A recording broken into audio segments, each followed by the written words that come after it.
शिष्यवृत्ति परीक्षा 8वीं कक्षा और इस कक्षा का यह हमारा जो वीडियो है वह है गणित विषय से संबंधित, जिसके अंतर्गत हमारा 5वां घटक सांख्यिकी चल रहा है। उसमें आज का हमारा जो मुद्दा है वह होगा 5.2 प्रतिशत व संयुक्त स्तंभालेख। प्रतिशत स्तंभालेख और संयुक्त स्तंभालेख से संबंधित कुछ प्रश्नों को हम देखेंगे। टॉपिक शुरू करने से पहले हम इस स्कॉलरशिप वर्ग क्लास के परीक्षा के स्वरूप को समझ लेते हैं। तो परीक्षा का स्वरूप कुछ इस तरह से होता है। शिष्यवृत्ति परीक्षा, स्कॉलरशिप की परीक्षा में 2 पेपर होते हैं, 2 प्रश्न पत्र होते हैं, जैसा कि स्क्रीन पर आप देख ही रहे हैं। प्रश्न पत्र पहला, पेपर 1, प्रथम भाषा, फर्स्ट लैंग्वेज, जो कि गणित के साथ जुड़ा होता है, अर्थात 2 भागों में प्रत्येक प्रश्न होता है। पहला पेपर भाषा और गणित विभाग मिलाकर होता है। दूसरा प्रश्न पत्र तृतीय भाषा, थर्ड लैंग्वेज और बुद्धिमत्ता, इंटेलिजेंस पर आधारित यह कुछ प्रश्न होते हैं इसमें। तो यह भी 2 भागों में बटा है, अर्थात 2 प्रश्न पत्र 4 भागों में बटे होते हैं। तो कुल मिलाकर 2 पेपर होते हैं। हमारा जो विषय है, ये वीडियो है, वह पहले पेपर में जो गणित विभाग है उस पर आधारित है। तो पहले पेपर में और दूसरे पेपर में इसी तरह प्रश्न संख्या होगी। 25 प्रश्न पहले विभाग में, जो कि लैंग्वेज भाषा पर आधारित है, और दूसरा विभाग गणित या बुद्धिमत्ता होगा तो वह 50 प्रश्न होते हैं। उसमें कुल मिलाकर 75 प्रश्न होते हैं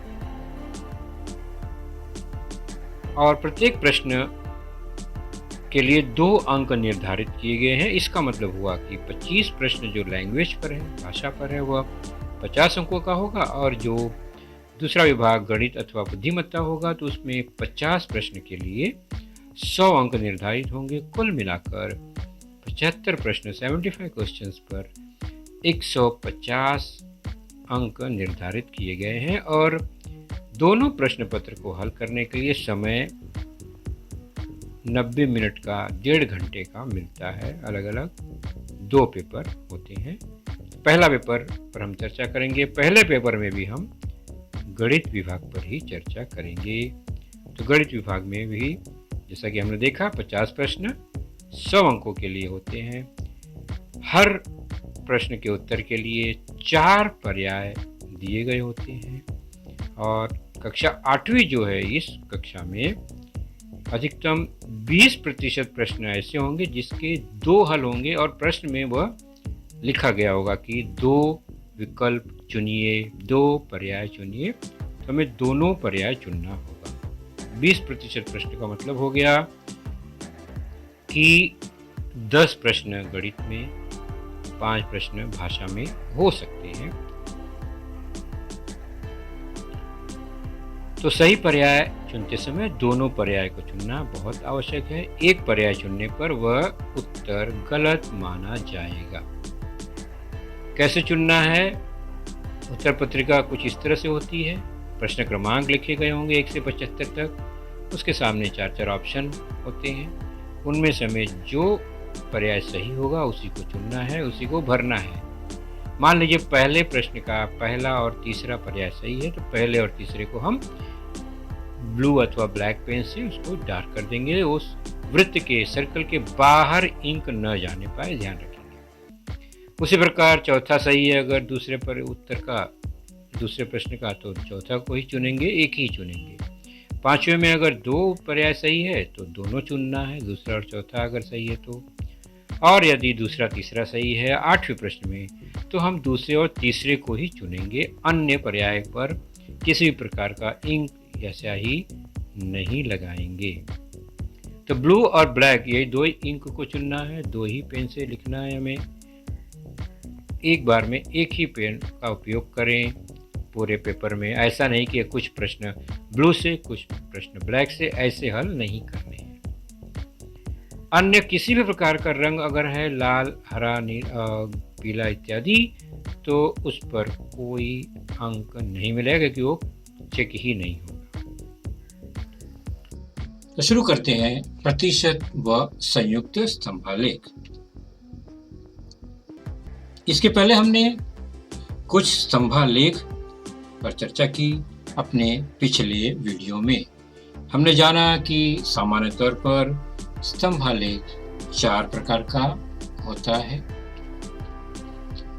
जिसमें सिंगल एक स्तंभ वाला आलेख जो है वो सामान्य स्तंभालेख, 2 स्तंभ एक साथ जुड़े हुए हैं, ऐसे ही जोड़ी जोड़ी में बनने वाले स्तंभालेख को संयुक्त स्तंभालेख, और एक के ऊपर एक 2 जानकारी को लेकर जो स्तंभ बनता है उसे विभाजित स्तंभालेख कहते हैं। और विभाजित स्तंभालेख का जब टोटल योग हर स्तंभ का 100% यानी 100 होता है तो उसे प्रतिशत स्तंभालेख होता है। इसमें सारे स्तंभ की ऊंचाई दोनों मिलाकर 100 ही होती है, यानी हर जानकारी को प्रतिशत में व्यक्त करके योग 100 ही रखा जाता है। तो ये 4 प्रकार के स्तंभालेख हमने जाना पिछले अपने लेसन में। जाना मतलब उसके बारे में हमने थोड़ी सी चर्चा की। आज की हमारी जो चर्चा होगी वह इनमें से 2 प्रकार, जो कि एक संयुक्त है, दूसरा प्रतिशत स्तंभालेख है, उस पर हम चर्चा करेंगे।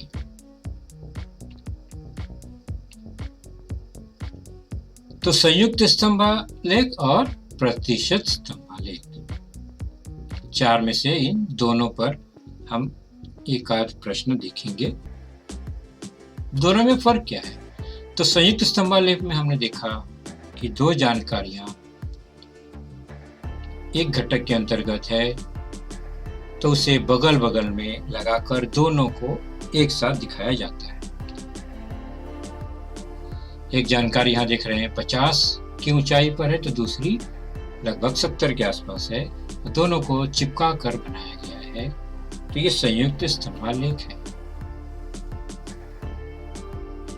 प्रतिशत में जो स्तंभ देख रहे हैं वो सबकी ऊंचाई 100 तक सीमित है। मान लीजिए ABC 3 घटक है, इनमें 2-2 जानकारियां हैं, लेकिन दोनों का योग 100 ही है, तो यह प्रतिशत स्तंभालेख होता है। इसमें स्तंभ की ऊंचाई दोनों घटकों को मिलाकर 100 होता है, जिसमें प्रत्येक घटक की 2 जानकारियों में से एक घटक कम या अधिक हो सकता है। एक 50 है तो दूसरा भी 50 ही होगा। अगर एक 40 है तो बचा हुआ 60 होगा, क्योंकि कुल मिलाकर 100 ही होना है। और अगर एक जानकारी उसमें 65 है तो बचा हुआ 35 होगा, क्योंकि टोटल 100 ही होना है। तो एक जानकारी पता हो तो दूसरी जानकारी का मान अपने आप निकल जाएगा, क्योंकि टोटल तो 100 ही है। कुछ उदाहरण देख लेते हैं। पहला, राम राव ने वर्ष 2011 से वर्ष 2015 तक के ज्वार एवं गेहूं के उत्पादन का संयुक्त स्तंभालेख निम्नलिखित आलेख द्वारा दर्शाया गया है। ये राम राव के कुल 5 वर्षों का गेहूं और ज्वार का उत्पादन एक आलेख में दर्शाया गया है। निरीक्षण करना है और प्रश्नों के उत्तर बताना है। पहला प्रश्न और उसके कुछ ऑप्शन दिए गए हैं कि ज्वार का औसत उत्पादन कितना हुआ।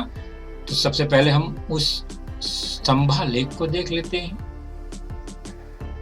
जो प्रश्न में बताया गया है कि यह एक संयुक्त स्तंभालेख है। पहले से ही बताया गया है। तो बगल बगल में 2 स्तंभ है। 2 स्तंभ क्यों है हर साल? तो उसमें 2 उत्पादन है, एक ज्वार का है और एक गेहूं का है।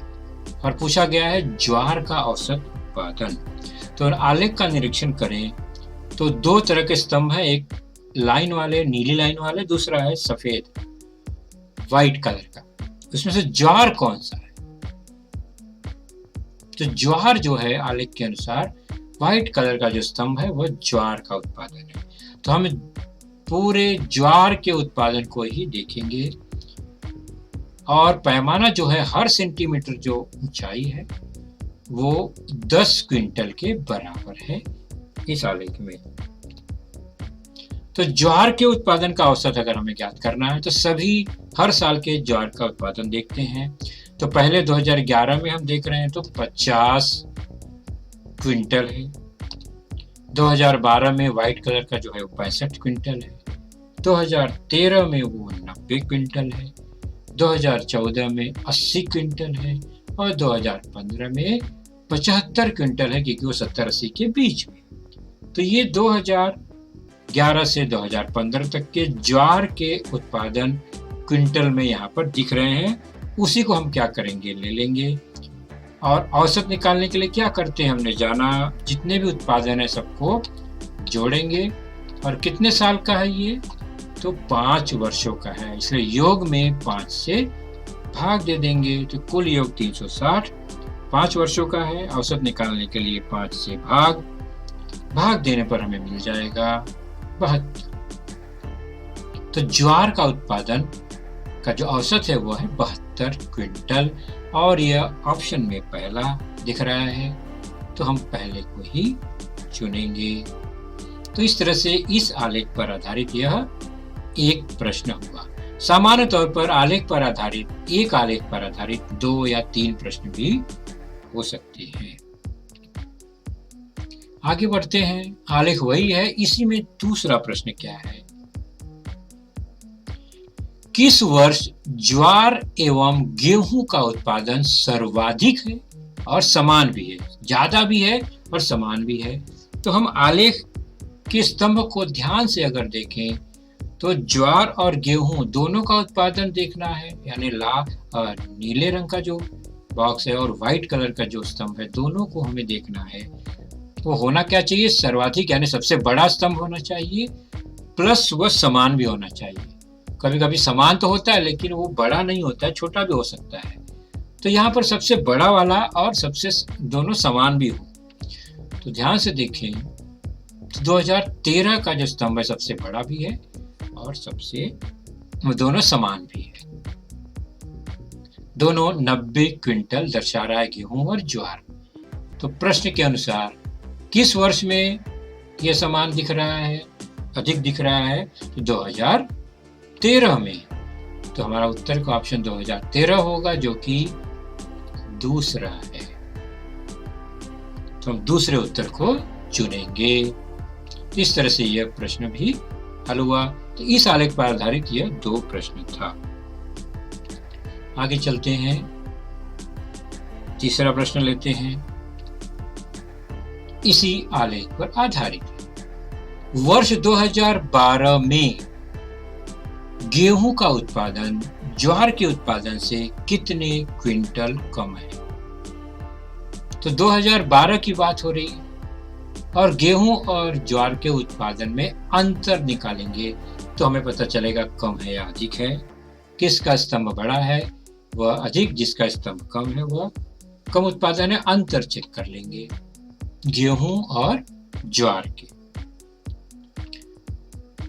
और कितना कम है तो अंतर लेंगे तो पता चल ही जाएगा। तो पहले 2012 में देखेंगे और व्हाइट कलर का जो स्तंभ है वो ज्वार का उत्पादन है, जो ज्यादा है यानी बड़ा है, और गेहूं ब्लू कलर का डैश लाइन वाला है जो कि छोटा स्तंभ है यानी उसका उत्पादन कम है। 2012 की बात हो रही है। तो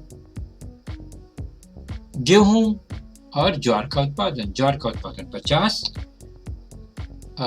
गेहूं का उत्पादन 50 और ज्वार जो है बड़ा स्तंभ है वो उसका उत्पादन 60 और 70 के बीच है, वो 65 क्विंटल हुआ।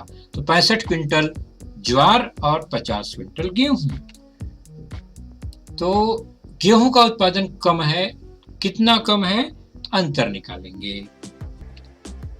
तो अंतर आ जाएगा 65 और 50 का अंतर, जो कि 15 आ रहा है। 15 क्विंटल कम है उत्पादन किसका? गेहूं का। तो 15 उत्तर हुआ, जो कि दूसरा ऑप्शन है। तो हम दूसरे को ही चुनेंगे। इस तरह इस आलेख पर आधारित यह तीसरा प्रश्न हुआ, जो कि संयुक्त स्तंभालेख पर आधारित था। आगे बढ़ते हैं हम और चौथा प्रश्न लेते हैं। दिए गए स्तंभालेख का निरीक्षण करके प्रश्नों के उत्तर लिखिए। अब देखिए स्तंभालेख है, यह पैमाना भी दिया गया है, एक्स वाई अक्ष भी दिया गया है, कुछ बच्चों के नाम दिए गए हैं और किसान के नाम है ये, और उनमें उन्हें चना और अरहर का उत्पादन का यह एक स्तंभालेख है। किसान के नाम नीचे दिए गए हैं, उत्पादन का प्रतिशत लिखा गया है। अब चूंकि सारे स्तंभ देख रहे हैं 100 तक जाके खत्म हो जा रहे हैं, इसका मतलब यह एक प्रतिशत स्तंभालेख है। प्रश्न,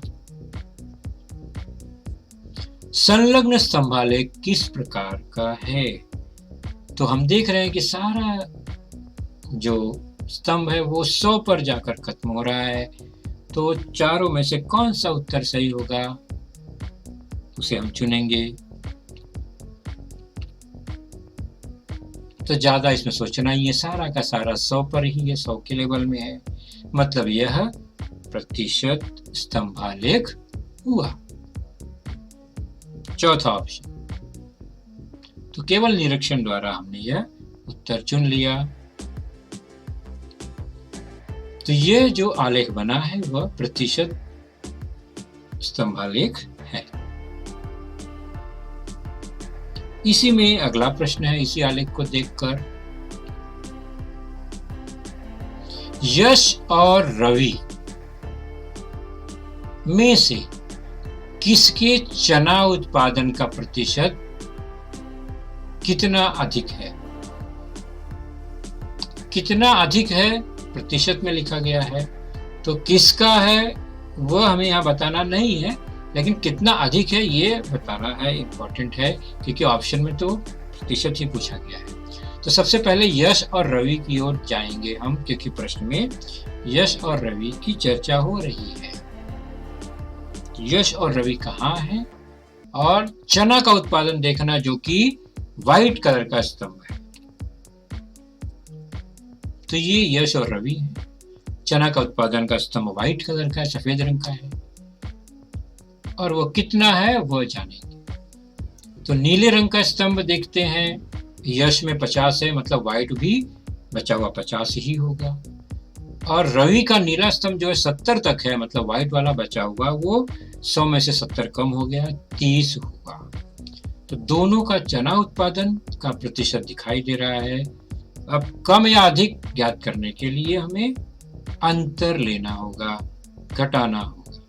50 में से 30 को हम घटा देंगे तो 20 आएगा। इसका मतलब 20% अधिक है किसका? यश का, चना का उत्पादन। तो संख्या के रूप में उत्तर जो है 20% हुआ, और ऑप्शन जो है वो पहला सही है, तो हमने उसे चुन लिया। इस तरह यह आलेख पर आधारित प्रश्न खत्म हुए। हमारा जो अगला वीडियो होगा उसका जो घटक है, नया घटक व्यावहारिक गणित पर आधारित होगा, घटक क्रमांक 6, जिसके अंतर्गत हम मुद्दा लेंगे पहले परसेंटेज, प्रतिशत, जो व्यवहार पर आधारित है, व्यवहारिक उदाहरणों पर आधारित ये प्रश्न होते हैं, इसलिए नाम ही इसका व्यवहारिक गणित है। यदि बच्चों आपने ये चैनल सब्सक्राइब कर लिया है तो बहुत अच्छी बात है, नहीं किया है तो इसे सब्सक्राइब जरूर करें। तो बच्चों आपने देखा आज का लेसन, उसके प्रमुख मुद्दों को ध्यान से बार बार दोबारा देखकर समझने का प्रयास कीजिए, क्योंकि एक बार देखने पर किसी को भी वो पूरा मुद्दा समझ में नहीं आता। तो जैसे ही हम 2 बार 3 बार देखेंगे तो हमें वह समझ में आने लगेगा। और इसके आगे की जानकारी जो होगी बच्चों, वह निश्चित ही हमारे अगले वीडियो में होगी। तो उस वीडियो को देखने के लिए उसकी सूचना प्राप्त करने के लिए जो नीचे सब्सक्राइब का बटन होता है उसे ज़रूर प्रेस कीजिए और नोटिफिकेशन ऑन रखिए, ताकि जैसे ही हमारा लेसन चैनल पर डाला जाएगा आपको वह तुरंत प्राप्त होगा। तो अपना ख्याल रखिए, सुरक्षित रहिए। Thank you.